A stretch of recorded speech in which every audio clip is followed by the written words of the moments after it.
Bonjour à tous, aujourd'hui je souhaitais revenir sur les deux courants d'énergie qui composent notre univers. Donc nous avons le courant de l'amour et contrairement à ce qu'on pourrait penser, face au courant de l'amour, on ne trouve pas le courant de la haine, mais le courant énergétique de la peur. Donc quand dans nos vies on a un choix à faire ou quand dans nos vies on expérimente quelque chose, soit cela provient du courant amour, soit cela provient du courant peur. Et je pousse souvent mes consultants à se poser la question, qu'est-ce qui me motive? Qu'est-ce qui entraîne? Qu'est-ce qui fait que je vais prendre telle décision? Est-ce qu'il y a une peur derrière?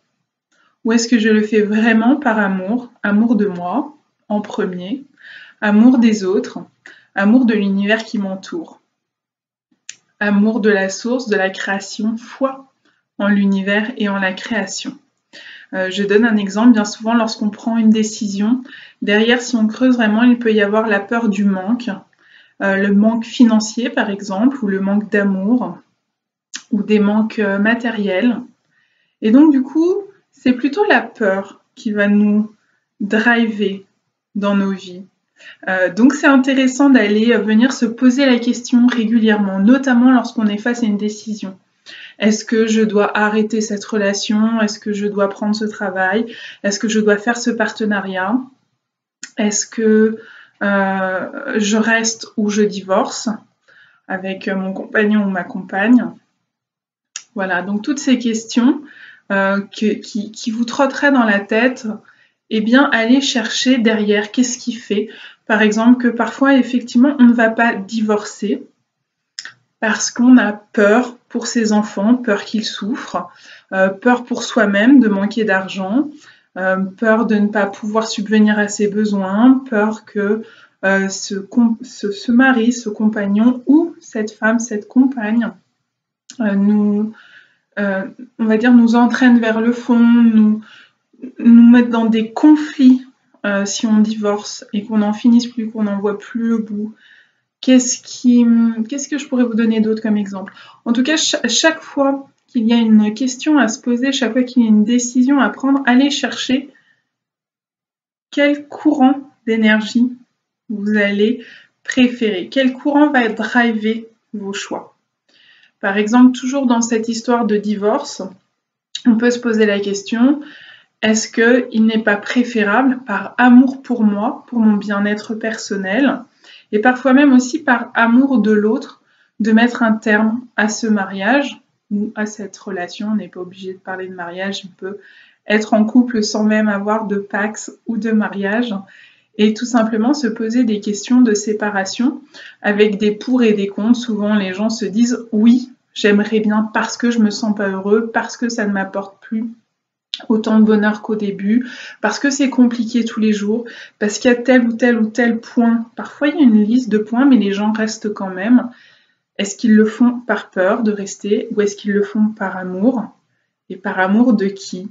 Encore une fois, est-ce par amour de moi ou est-ce par amour des autres? Et quels autres? Et est-ce que je leur rends vraiment service à rester?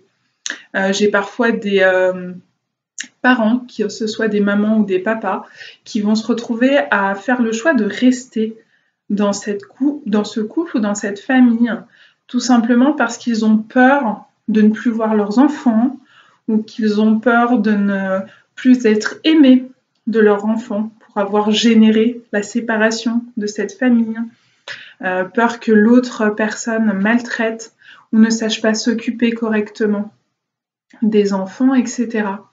Mais encore une fois, tout ça, ce sont des peurs. Donc si vous générez des énergies de peur, en retour, vous allez en recevoir. Et il y a bien des chances que vous créiez, oui c'est ça, votre réalité. Et que cette réalité, elle va être basée sur vos croyances et vos pensées. Donc si vos croyances et vos pensées sont alimentées par le courant de la peur, les expériences et la vie que vous allez vous créer, elle risque bien d'être à la hauteur de vos pensées.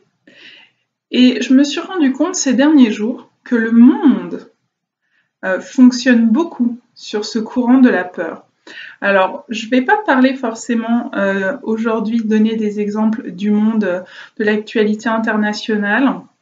J'en ai un peu parlé dans ma dernière newsletter, effectivement, où on m'a donné à voir des conditions de guerre actuellement dans le monde.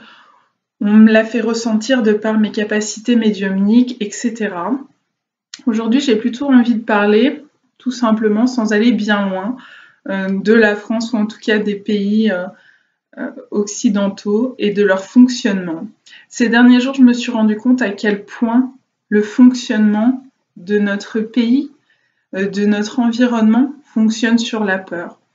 Et par le simple exemple des assurances, vous pourrez mieux comprendre ce que j'essaye de vous dire. Par exemple, on est assuré pour notre maison, pour notre voiture, pour ceux qui en ont, parfois des assurances professionnelles, des assurances de locaux, des assurances pour votre téléphone portable. Là, dernièrement, on m'a parlé d'assurance pour ma carte de crédit.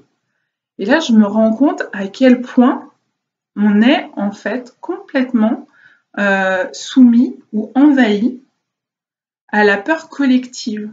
Il faut bien comprendre que le fait d'avoir une assurance, de prendre de multiples assurances, on m'a également parlé d'assurance prévoyance vieillesse, prévoyance santé, prévoyance de la retraite. Donc je ne dis pas qu'il ne faut pas être prévoyant ou ne pas penser au futur, que sais-je encore. La question n'est pas là. Ce que j'essaye de venir vous faire comprendre aujourd'hui par cette vidéo, c'est à quel point tout ce qui nous entoure est nourri du courant de la peur. Et soit on décide de rentrer dans ce courant-là et de se laisser gagner par ses angoisses, par ses craintes. Donc tout simplement, lorsque la banquière vous dit « mais vous vous rendez compte que si vous n'avez pas d'assurance pour votre carte de crédit et qu'on vous la vole ou qu'on fasse des malversations sur Internet à partir de vos comptes, de votre carte de crédit, eh bien vous allez devoir payer tout ce que le voleur s'est servi sur vos comptes et jusqu'à ce que vous ayez fait opposition. Donc comme vous ne vous en rendrez certainement pas compte tout de suite, eh bien il va se passer un laps de temps et ça va vous coûter très cher. Et puis alors mieux que ça, on m'a même proposé une assurance, non seulement en cas de vol ou de perte de ma carte de crédit, mais aussi une assurance qui me permettrait de ne pas payer les frais d'opposition que je ferais si jamais justement il y avait ce vol et cette carte de crédit. Et quand je demande à la personne, mais combien ça coûte en fait de faire opposition sur une carte, sur un chéquier, etc. Ça coûte 12 €. Et là, les gens, ils sont en train de me vendre encore des arguments supplémentaires, encore de l'argent à sortir pour des choses qui font peur. On a encore peur que ça nous coûte trop cher, on a peur de ne pas pouvoir payer ou rendre cet argent qui a été au service en fait d'une autre personne, hein, puisque tout simplement la personne qui va vous prendre votre chéquier, votre carte de crédit, effectivement, va faire des achats et on aurait peur de ne pas pouvoir payer ces achats, on aurait peur de ne pas avoir réalisé tout de suite, assez vite qu'il fallait faire opposition, mais ça voudrait aussi dire qu'on aurait peur de perdre nos affaires, de se faire voler, de se faire agresser dans la rue, bref, ça va très loin pour une simple question d'assurance de carte de crédit, me direz-vous, mais tout ça, c'est de la peur sur de la peur sur de la peur, et ça nous fait un joli millefeuille de peur, ça nous fait beaucoup de couches aujourd'hui qui viennent nourrir nos craintes, qui viennent nourrir nos angoisses de tous les jours. Et c'est comme si les assurances étaient là pour vous dire « mais nous, on est là pour apaiser vos angoisses, ne vous inquiétez pas », alors quand c'est eux-mêmes qui les génèrent en imaginant les pires des catastrophes qui puissent se produire. Donc effectivement, les gens qui vont se sentir complètement pris dans ces discours et qui vont se dire mais oui c'est vrai j'ai pas d'assurance et si on me vole mon portable et si on me vole mon sac et si ou je casse mon portable et si on me vole mes moyens de paiement et si ceci et si cela avec des et si on peut refaire le monde. Et le problème c'est que ces et si ne sont pas basés sur des courants d'amour. J'aimerais bien qu'il y ait autant de et si Et si les gens s'aimaient, et si les gens se faisaient confiance, et si les gens savaient se parler, et si les gens étaient en bonne... dans la réalité, en tout cas, de ce qu'est l'humain et le contact humaniste, tout simplement. Voilà, j'aimerais bien aussi que ce courant d'amour soit davantage nourri. Voilà, et si demain, alors pareil, j'ai reçu mon assurance voiture et se rajoute un petit papier supplémentaire à cette assurance cette année. Là, je me suis dit, mais c'est quand même fou que les gens, je me suis demandé à quel point les gens, ça allait venir solliciter leur rapport à leurs peurs et à leurs angoisses. Et si du coup, ils allaient sauter à pieds joints sur cette proposition qu'il leur est faite, parce que je sais que je ne suis pas la seule à qui on va faire cette proposition. Donc au moment de recevoir ma facture d'assurance, alors là c'était voiture, mais ça peut très bien être maison, je reçois un papier supplémentaire dans l'enveloppe qui parle des assurances supplémentaires, bonus, options que nous pouvons prendre en cas de tempête et de catastrophe naturelle. Je vous rappelle qu'effectivement, il y a quelques jours, il y a eu la tempête Irma, actuellement c'est la tempête Maria, qui a détruit effectivement 2 îles, donc Saint-Barthélemy et puis Saint-Martin. Donc je ne dis pas à nouveau que ça n'existe pas. Ce que je dis, c'est que les assureurs surfent joliment sur cette peur, puisqu'effectivement c'est venu grossir cette réalité qui a été cette tempête et cette catastrophe qui a bien sûr touché des gens dans leur vie du quotidien. Évidemment, ça personne ne le nie.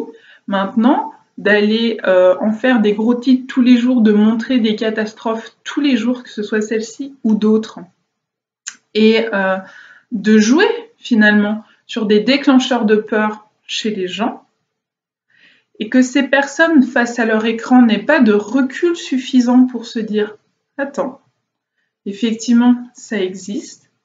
Effectivement, c'est en train de se passer. Qu'est-ce que moi, je peux faire à partir du courant d'amour que je porte en moi, parce qu'on porte tous ces deux courants de peur et d'amour. Est-ce que je suis obligée de réagir et de prendre une décision à partir du courant de la peur ou à partir du courant de l'amour? Donc, je vais vous donner un exemple à propos de cette tempête. Donc, effectivement, spontanément, j'ai fait des prières, j'ai posé des bougies, j'ai posé des intentions. Ça, c'est réagir, me semble-t-il, à partir du courant de l'amour, même si certains vont penser que ce n'est pas suffisant. Il y a d'autres personnes dans mon entourage très proche, et moi la première, j'ai souhaité participer à des méditations collectives. D'autres ont souhaité donner un peu d'argent à certaines associations qui viennent en aide à ces personnes qui ont été sinistrées par ces catastrophes naturelles, et d'autres encore vont décider de ne rien faire, peu importe. L'idée, c'est qu'est-ce que je fais et à partir de quel courant je le fais. Parce que même si je ne fais rien, mais que je ne fais rien parce que je suis en accord avec moi lorsque je ne fais rien, et que ce n'est pas par peur que je ne fais rien. Certains pourraient ne rien faire en disant « mais moi aussi j'ai peur que ça m'arrive, et si du coup j'ai plus assez d'argent pour payer les renforcements de ma maison, pour payer les assurances au cas où que, donc non, je ne vais pas pouvoir donner, ni de mon temps, ni de mon argent, ni de mes intentions aux autres. » Voilà, parfois on ne fait rien et ça va prendre sa source dans le courant de la peur, parfois on ne fait rien et tout simplement parce qu'on est dans le détachement. Le détachement ne signifie pas l'indifférence, le détachement signifie tout simplement que aujourd'hui, je suis arrivée à un plan de conscience qui me permet de comprendre que cela fait partie d'un plan divin, par exemple, beaucoup plus grand. Je pense notamment à une des dernières chroniques de Patrick Gianni qui expliquait qu'effectivement, il y avait aussi une tempête là, qui est passée au Texas juste après l'éclipse du mois d'août. Et puis, donc, cet ouragan Irma faisait partie en fait de tout ce cycle de nettoyage qu'avait apporté l'éclipse du mois d'août, à la fois sur les États-Unis, mais effectivement sur les Caraïbes. Donc lui, il expliquait que ces îles-là avaient été touchées, Saint-Barthélemy et Saint-Martin, parce que c'était des paradis fiscaux. Et effectivement, on le sait tous, ce ne sont pas forcément les célébrités ou les milliardaires qui étaient sur l'île et qui ont été touchés de plein fouet, en tout cas, par cet ouragan, mais parfois les personnes qui sont à leur service et qui restent là toute l'année, certes, mais effectivement, quand on a un certain plan de conscience, quand on a une certaine vision des choses, peut-être qu'effectivement on est dans le détachement en se disant la Terre, pour pouvoir élever ses fréquences vibratoires, a besoin de nettoyer certains endroits de cette planète. Alors ça peut être un peu violent pour ceux qui sont en train d'écouter cette vidéo quand je leur parle de nettoyage alors que derrière il y a des êtres humains, il y a des vies, etc. Encore une fois, c'est une question de plan de conscience. Certains vont avoir une vision qui va être de l'ordre de « mais ce sont des humains qui ont été touchés, ce sont des vraies vies derrière, ce sont des vrais gens ». Encore une fois, il y aurait confusion dans ce plan de conscience-là entre indifférence et détachement. Mais ce n'est pas grave, chacun en est là où il en est. Certains vont penser qu'il y a une raison bien supérieure à tout ça qui fait qu'actuellement la planète est en train de vivre des cataclysmes. Là ce matin, c'était au Mexique qu'il y a eu un tremblement de terre assez gigantesque. Et je dois bien dire que moi-même, dans la méditation que j'ai canalisée la veille de l'éclipse, j'avais canalisé l'élément feu et celui-ci avait parlé effectivement du déploiement des éléments dans ce qui pourrait apparaître pour les humains comme des excès, c'est-à-dire lorsque l'élément feu serait, je dis bien serait en excès parce que ce n'est pas la vision de l'univers, mais c'est bien la vision de l'humain. Dans ces cas-là, il y aurait des incendies qui viendraient ravager des forêts, des maisons, des endroits de la planète. Et effectivement, cet été, notamment en France, la France a été débordée d'incendies, il y en a eu beaucoup plus que d'habitude. L'élément eau, il y a des tsunamis lorsqu'il y a un survoltage, on va dire, de cet élément, de ce maître élément. On avait également parlé dans cette méditation, j'avais également canalisé effectivement, lorsque l'élémentaire a besoin de travailler sur des purifications, des nettoyages, il va utiliser les tremblements de terre, et puis l'élément air, les ouragans. Donc effectivement, les semaines qui ont suivi cette canalisation, je ne peux que constater que les maîtres éléments, les 4 éléments, l'eau, la terre, le feu et l'air, travaillent à une sorte de purification planétaire. Bien sûr, derrière, il y a des enjeux humains, je ne dis pas le contraire. Encore une fois, chacun voit à son plan de conscience, selon son niveau de conscience, ce que ça lui renvoie. Et cela nous amène à, quand cela me renvoie des choses de l'ordre de la peur, est-ce que je ne vais pas réagir par peur? Est-ce que je ne vais pas nourrir ce courant-là plutôt que de nourrir le courant d'amour? Donc pour en revenir au parfait exemple des assurances, les assurances nourrissent et vivent du courant de la peur. Encore une fois, chacun ensuite est responsable de prendre les décisions qu'il veut, le nombre d'assurances qu'il veut pour le nombre de choses qu'il a envie d'assurer dans sa vie. Ça n'est pas le propos de cette vidéo. Ce que je tiens surtout, c'est à vous amener à réfléchir à cette question de se dire, est-ce que dans ma vie, j'ai bien besoin de toutes ces sollicitations, de toutes ces propositions, et à partir de quoi elles sont basées? Quel courant d'énergie nourrit ces propositions? Qu'est-ce que ça vient toucher chez moi? Par exemple, lorsque moi, je vais recevoir cette proposition d'avoir une nouvelle assurance ou de nouvelles options et de nouvelles garanties autour des catastrophes naturelles, que ce soit la tempête, l'ouragan ou bien d'autres choses. Est-ce que oui ou non, ça fait résonance chez moi? Et à quel endroit ça vient résonner? Est-ce que c'est à l'endroit de la peur? Est-ce que c'est à l'endroit de l'amour? Et peut-être est-on capable d'aller plus loin, un peu fonctionner comme un empathie, c'est-à-dire se mettre à la place des assureurs. Les assureurs eux-mêmes, lorsqu'ils proposent ceci, le font-ils par amour? Le font-ils par peur? Et qu'est-ce qu'ils souhaitent atteindre chez leurs clients? À nouveau, c'est important de trouver un équilibre dans sa vie. Il y a des gens qui vont avoir besoin effectivement d'être extrêmement rassurés parce qu'ils sont dans une insécurité profonde, une insécurité matérielle, une insécurité financière, une insécurité de leur être, une insécurité psychique à l'intérieur d'eux-mêmes. Et du coup, par exemple, le fonctionnement des assurances va beaucoup les rassurer. Donc, ils vont répondre et dire oui, effectivement, je me rends compte qu'avec toutes ces images de catastrophes naturelles à la télévision, je me rends compte qu'avec le réchauffement climatique, il y a de plus en plus de catastrophes naturelles et donc qu'on ne peut pas maîtriser, parce que le fond de la question, c'est ce qui nous fait peur, est-ce que ça ne serait pas notre manque de maîtrise, de contrôle? On ne peut pas maîtriser la météo, on ne peut pas maîtriser Dame Nature, on ne peut pas maîtriser Terre-Mer, on ne peut pas maîtriser ce qui se passe dans l'univers. Pourtant, c'est bien ce que les assurances tentent de nous faire croire. Vous pourrez maîtriser l'immaîtrisable, l'imprévu. Ne vous inquiétez pas, nous sommes là pour vous aider à le faire.